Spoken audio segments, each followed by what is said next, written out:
విజయవాడలో మరోసారి ఉద్రిక్తత నెలకొంది. డిఎస్సీలో అవకతవకలు జరిగాయంటూ వైసీపీ రిలే దీక్ష చేపట్టింది. దీంతో టీడీపీ నేతలు కూడా దీక్షా శిబిరం వద్దకు చేరుకుని ఆందోళనకు దిగారు. దీక్షా శిబిరానికి బయలుదేరిన బుద్దా వెంకన్నను పోలీసులు అడ్డుకున్నారు.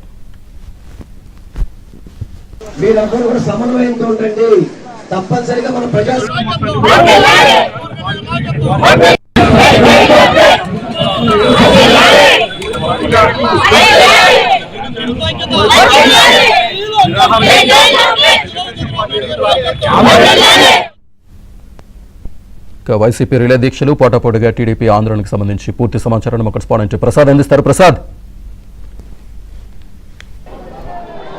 డిఎస్సీలో అవకతవకలు జరిగాయని దీనికి సంబంధించి సిబిఐతో విచారణ చేయడంతో పాటు మంత్రిగా నారా లోకేష్ బాధ్యత వహించి రాజీనామా చేయాలంటూ నిన్న నుంచి రాష్ట్ర వ్యాప్తంగా వైసీపీ నాయకులు రిలే దీక్షలు చేపట్టారు. నిన్న విజయవాడ సెంట్రల్ నియోజకవర్గంలో బోండా ఉమా వర్సెస్ మల్లా విష్ణు అన్నట్టుగా పెద్ద ఎత్తున ఉచిత పరిస్థితులు నెలకొన్నాయి. పర్మిషన్ లేకుండా రోడ్లపై ఈ ఆందోళన నిర్వహిస్తూ ప్రజలకు ఇబ్బంది పెడుతున్నారంటూ బోండా ఉమా స్వయంగా తన అనుయాయులతో అక్కడ చేరుకుని ఆ దీక్షా శిబిరానికి సంబంధించిన టెంట్ కూడా పీకివేయడం ఉద్రిక్త పరిస్థితులు చోటు చేసుకుంది. దీంతో అప్రమత్తమైన పోలీసు యంత్రాంగం ఇరు వర్గాలు కూడా నచ్చచెప్పి అక్కడి నుంచి పంపించి వేశారు. అయితే ఈరోజు విజయవాడ పశ్చిమ నియోజకవర్గంలో కూడా దాదాపు అదే పరిస్థితి కనిపిస్తూ ఉంది. ప్రస్తుతం మనం విజయవాడ పశ్చిమ నియోజకవర్గ పరిధిలో ఉన్న పూర్ణానందపేటలో ఉన్నాము. ప్రస్తుతం ఇక్కడ మనం చూస్తూ ఉన్నాము వైసీపీ మాజీ మంత్రి విజయవాడ పశ్చిమ నియోజకవర్గ వైసీపీ ఇన్ఛార్జ్ వెల్లంపల్లి శ్రీనివాసరావు నేతృత్వంలో ఈ రిలే దీక్షలు చేపట్టారు. ముఖ్యంగా డిఎస్సీలో అక్రమాలు చోటు చేసుకున్నాయి, తమకు అనుకూలంగా ఉన్న వారికి ఈ పోస్టులు కట్టబెట్టారంటూ ఆరోపిస్తూ దీనికి సంబంధించి వారి దీక్షలు చేపట్టారు. అయితే ఈ సమాచారం అందుకున్న తెలుగుదేశం పార్టీ శ్రేణులు ముఖ్యంగా వైసీపీ దీక్షలకు సంబంధించి అబద్ధ ప్రచారాలతో ప్రజలను మభ్యపెడుతున్నారంటూ టీడీపీ నాయకులు ఎదురుదాడి దిగారు. విజయవాడ పశ్చిమ నియోజకవర్గ తెలుగుదేశం పార్టీ ఇన్ఛార్జి టీడీపీ జాతీయ ఉపాధ్యక్షుడు బుద్దా వెంకన్న నేతృత్వంలో ఈ శిబిరం దగ్గరికి పెద్ద ఎత్తున తన అనుయాయులతో బయలుదేరారు. అయితే దీంతో నిన్న ఘటనతో అప్రమత్తమైన పోలీసు యంత్రాంగం ముందస్తుగానే ఇటు దీక్షా శిబిరం వద్ద భారీగా పోలీసు బందోబస్తు ఏర్పాటు చేశారు. మొత్తం మనం చూస్తున్నాం టెంటు వైసీపీ జెండాలు మొత్తం కనిపిస్తున్న నేపథ్యంలో అటు ఇటు భారీగా పోలీసు బలగాలు కూడా పెద్ద ఎత్తున మోహరించారు. దీంతో ఇక్కడికి బొద్దా వెంకన్న కూడా పోలీసులు వెంటనే నిలువరించి తన నివాసం వద్ద అడ్డుకొని ఆయన ఇంట్లో తీసుకువెళ్లి హౌస్ అరెస్ట్ చేశారు. అక్కడ ఏసీపీ డీసీపీ సీఏలు మొత్తం కూడా ఆయన ఇంటి వద్ద పూర్తిగా బందోబస్తు ఏర్పాటు చేసి వాళ్ళని బయటికి రాకుండా నిరోధిస్తూ ఉన్నారు.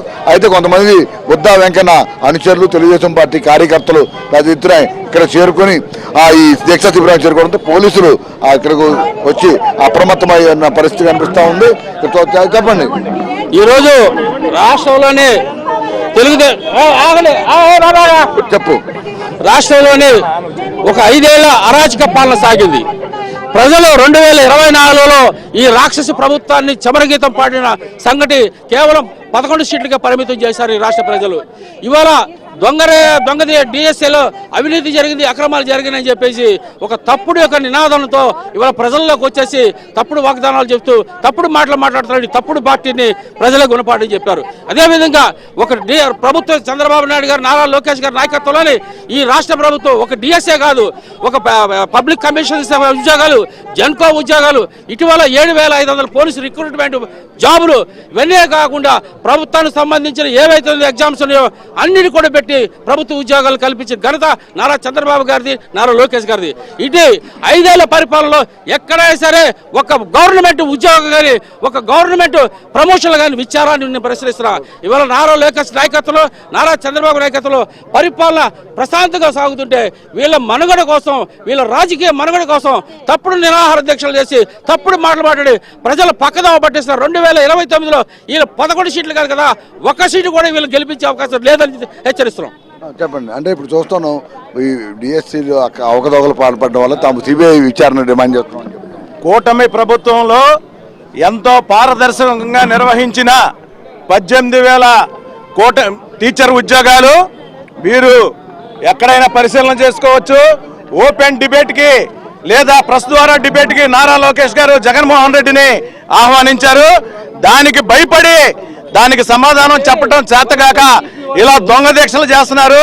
2 ఏళ్ల కూటమి ప్రభుత్వం ఏదైతే విజయాలు సాధించిందో దాన్ని చూసి వీళ్ళు ఓర్వలేక ఈ రకమైన బురద జల్లుడి కార్యక్రమాన్ని నిర్వహిస్తున్నారు. దీన్ని కూటమి తరపున మేమందరం ఒక మాటతో ఖండిస్తున్నాం. ఏదైనా అభివృద్ధిపై చర్చకు రావండి.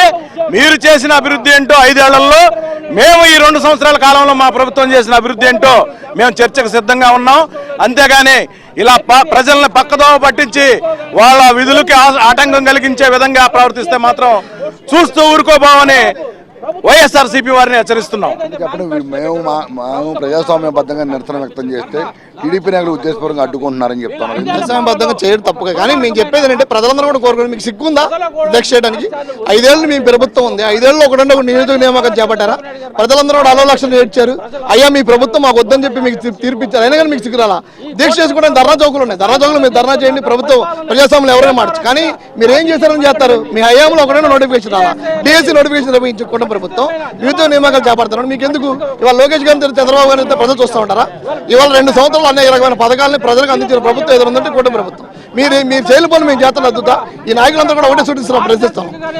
మా ప్రభుత్వం ప్రజల కోసం పనిచేస్తాయి. మీరు ఎన్ని అవాకులు చవాకులు పోయినా చూస్తూ ఉండడం సిద్ధంగా లేరు. అందుకని మీరు దీక్ష చేయండి, కానీ ప్రజల మధ్య కూడా చేస్తా ఉన్నారు. ప్రజలందరూ మిమ్మల్ని చెప్తూ కొడతా ఉన్నారు. మార్చుకోండి ప్రభుత్వం వైఖరిని. మా ప్రభుత్వం ప్రజల కోసం ప్రభుత్వం కట్టబడింది, విద్యార్థుల కోసం నిధులు కష్టపడి పనిచేస్తుంది. ఇది కూటమి ప్రభుత్వం అందరి కోసం పనిచేస్తుంది. ఇది ముఖ్యంగా చూస్తూ ఉన్నాము. ఈరోజు ఈ వైసీపీ నాయకులు ఉద్దేశపూర్వకంగా డిఎస్సీపై అబద్ధాలు ప్రచారం చేస్తూ ప్రజలను గందరగోళ పరిస్థితి తీసుకొస్తున్నారని, అంతేకాకుండా నారా లోకేష్ ఇష్టానుసారంగా దూషించడం, దాదాపు 15,000 మంది పైగా ఉద్యోగాల అవకాశాలు కల్పించి వారికి కొత్త జీవితాన్ని ఇస్తే అటువంటి వ్యక్తిని ఇష్టానుసారం తిట్టడంపైనే తమ అభ్యంతరం వ్యక్తం చేస్తామని, ప్రజాస్వామ్యబద్ధంగా ఇటువంటి నిరసనలు ఆందోళనలు చేసుకున్నా తమకు అభ్యంతరం లేదని, కానీ ఉద్దేశపూర్వకంగా కూటమి ప్రభుత్వం మంచి చేస్తున్నా మేలు చేస్తున్నా కూడా వీరు కుట్రపూర్తిగా ఈరోజు ఈ విధంగా వ్యవహరిస్తున్నారు. కాబట్టి తాము వారి నిరసనను అడ్డుకుంటున్నామని టీడీపీ నాయకులు చెప్తా ఉన్నారు. ప్రస్తుతం విజయవాడలో ఈ నిన్నటి నుంచి కూడా ఈ తరహా ఉద్రిక్త పరిస్థితి నెలకొంటే పోలీసు యంత్రాంగం పూర్తిగా అప్రమత్తమైంది. నిన్న ఘటనతో సిపి ఆదేశాలతో మొత్తం ఇటు బుద్ధా వెంకన్న నివాసం వద్ద రావచ్చు వైసీపీ నిర్వహిస్తున్న దీక్షా శిబిరాల వద్ద భారీగా పోలీసు బందోబస్తు ఏర్పాటు చేసి ఎక్కడ ఎటువంటి ఘర్షణ వాతావరణం లేకుండా అన్ని రకాల చర్యలు చేపట్టినట్టు కూడా స్పష్టంగా అర్థమవుతుంది. విడుదల శోభనాద్రితో వరప్రసాద్, ఏబిరాంధ్రజ్యోతి, విజయవాడ నుంచి.